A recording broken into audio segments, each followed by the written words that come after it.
6 days a week. Greg Witchick can be followed here at Alaska Tire World, and Greg's Auto Works putting in a hard day's work. I'm just a working guy. I work right next to my guy.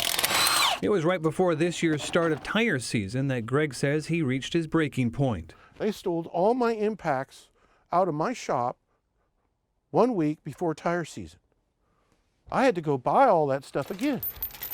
Tight. So now, when Greg's day shift comes to an end,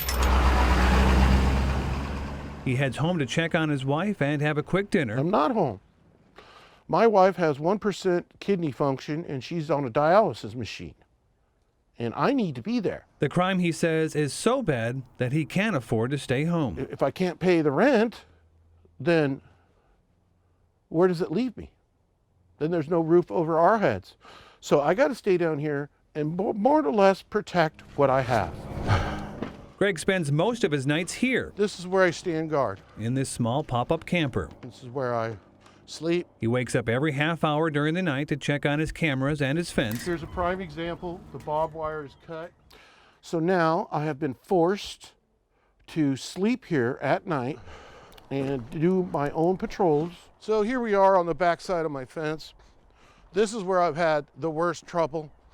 I've spent a lot of time reinforcing this side of the fence. Pliers used to pry and cut Greg's fence is left in the ground. They started cutting a hole right here, but they quit because they figured out they couldn't go through it. Greg says he's done everything he can think of to try and protect his property. I've got reinforced fencing, I have got barbed wire, I've got razor wire. Nothing he did seemed to keep the criminals out. So, he says, desperate times called for desperate measures. So that's what I got to do. The reason Greg says he had to go to extremes is because of the high crime. I just hope to God someone's listening, because this is too much. This is too hard to make a living. While we're there, a gunshot rips through the air.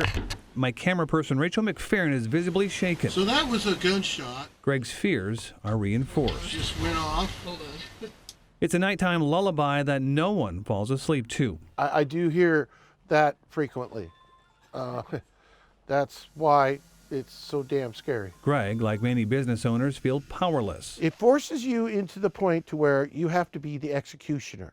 And then you're going to go to jail because you're the victim. It's something Greg feels is going to happen sooner rather than later if the laws don't change. In the meantime, he'll continue to protect what's his and wait for the day he can spend his off time with his family and not have to worry about what's happening at work. Scott Gross, KTVA 11 News.